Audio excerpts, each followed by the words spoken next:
Hello student. तो आज हम पढ़ने वाले हैं तंत्रिका तंत्र के बारे में।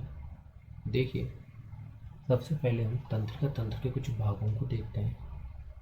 ये जो चित्र है ये किसका है? तंत्रिका तंत्र का है। यहाँ पर अगर आप ध्यान दोगे तो ये तंत्रिका तंत्र का पहला भाग है, इसको क्या बोलते हैं? ध्रुमिका। अगला भाग अगर हम देखें तो क्या है? कोशिका का है। और ये इसका क्या है? केंद्रक है।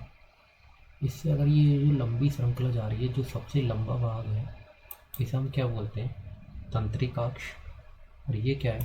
तंत्रिका का अंतिम सिरा। ये क्या हो गया? तंत्रिका का अंतिम सिरा हो गया।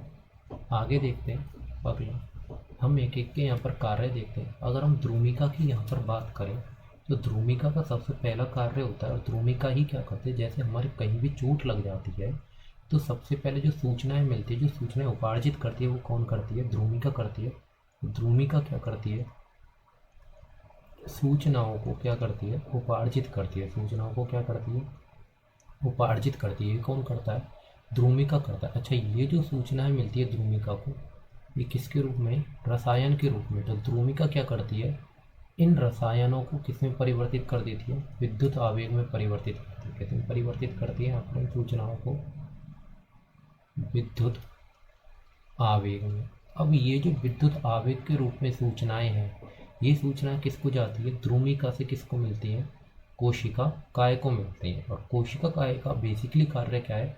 कोशिका काय इन सूचनाओं को दे देता है तंत्रिकाक्ष। तंत्रिकाक्ष क्या करता है?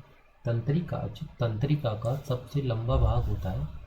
ये इन सूचनाओं को तंत्रिका के अंतिम सिरे तक लेके जाता है। अब देखिए, ये क्या है? एक तंत्रिका। यहाँ पर क्या होती है? इस तरह से एक दरार होती है, और इसके पीछे फिर क्या होती है? दूसरी तंत्रिका यहाँ पर जुड़ी हुई होती है। तो ये जो दरार है, इसको हम क्या बोलते हैं? सिनेप्स बोलते हैं। इसको क्या बोलते हैं? सिनेप्स बोलते हैं। तो ये क्या है? तंत्रिका के अंतिम श्रेणी में जाएगी, उस दरार से होते हुए किसको चली जाती है? दूसरी तंत्रिका को चली जाती है। या तंत्रिकाक्ष क्या करता है? तंत्रिकाक्ष कुछ रसायन स्रावित करता है, जिससे क्या होता है? विद्युत आवेग दोबारा किसमें परिवर्तित होते हैं? रसायन में। और किसको चले जाते हैं? अगली तंत्रिका को चले जाते थे। ये इस प्रकार किसका कार्य था? तंत्रिका का। जैसे मुख्यतः हम तीन भागों के कार्य पढ़ते हैं।